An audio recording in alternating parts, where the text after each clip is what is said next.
ನಮಸ್ಕಾರ ಗೆಳೆಯರೆ. ಪ್ರತಿ ವರ್ಷ ನಾನು ಪಡುಕೆರೆ ಬೀಚ್ ಮೇಲೆ ನಿಂತು ವಿಡಿಯೋ ಮಾಡ್ತೇನೆ ಮಳೆಗಾಲ ಶುರುವಾದ ನಂತರ ಜುಲೈ ತಿಂಗಳಲ್ಲಿ. ಆದರೆ ಈ ಸರಿ ಮಳೆನೇ ಇಲ್ಲ. ನಾನು ನನ್ನ ದೋಣಿಯಲ್ಲಿ ಸ್ಪಿನ್ನಿಂಗ್ಗೆ ಅಂತ ಬಂದೆ ಪಡುಕೆರೆ ಕಡೆ. ಒಂದೆರಡು ಸಣ್ಣ ಸಣ್ಣ ಸ್ನ್ಯಾಪರ್ ಆಗಿದೆ ಅಷ್ಟೇ, ಮತ್ತೇನಿಲ್ಲ. ನೋಡಿ ನನ್ನ ಸುತ್ತಮುತ್ತಲಿನ ವ್ಯೂ ನಿಮಗೆ ತೋರಿಸ್ತೇನೆ. ಸಾಯಂಕಾಲ ನಾನು ಬರುವಾಗಲೇ 4:15 ಆಗಿತ್ತು ಗಂಟೆ, ಈಗ 6:30 ಆಗ್ತಾ ಬಂತು ಗಂಟೆ. ಈಗ ಸನ್ಸೆಟ್ ತುಂಬ ಲೇಟ್ ಆಗೋದು. ನಿಮಗೆ ನನ್ನ ಸುತ್ತಮುತ್ತಲಿನ ವ್ಯೂ ತೋರಿಸ್ತೇನೆ. ತುಂಬ ಸುಂದರವಾಗಿದೆ, ವಾತಾವರಣ ಕೂಡ ತುಂಬ ಪ್ರಶಾಂತವಾಗಿದೆ.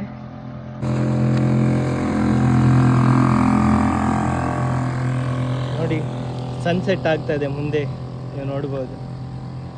ನಮ್ಮ ಮಲ್ಪೆ ಸೀ ವಾಕ್, ಮಲ್ಪೆ ಟೆಗ್ಮ ಮತ್ತು ನಮ್ಮ ಬೋಟ್ಗಳೆಲ್ಲ ದಡ ಸೇರಿವೆ. ಜೂನ್ ತಿಂಗಳ ನಂತರ ಫಿಶಿಂಗ್ ಸ್ಟಾಪ್ ಆಗಿತ್ತು. ಮಳೆಗಾಲದ ಬೋಟ್ಗಳೆಲ್ಲ ಲಂಗರು ಹಾಕಿ ನಿಂತಿವೆ. ಈ ಸರಿ ಮಳೆ ಇಲ್ಲ, ಇಲ್ಲದ್ರೆ ಮಳೆ ಶುರುವಾಗಿ ಇನ್ನೇನು ಮಳೆ ಮುಗಿದ ನಂತರ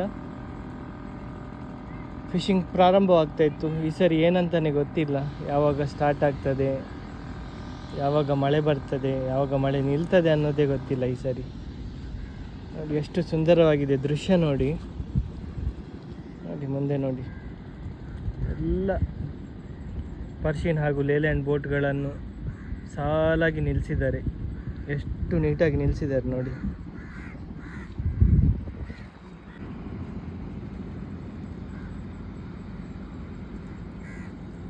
ಈ ವ್ಯೂ ನೋಡುವಾಗ ನನಗೆ ತುಂಬ ಖುಷಿ ಆಯಿತು.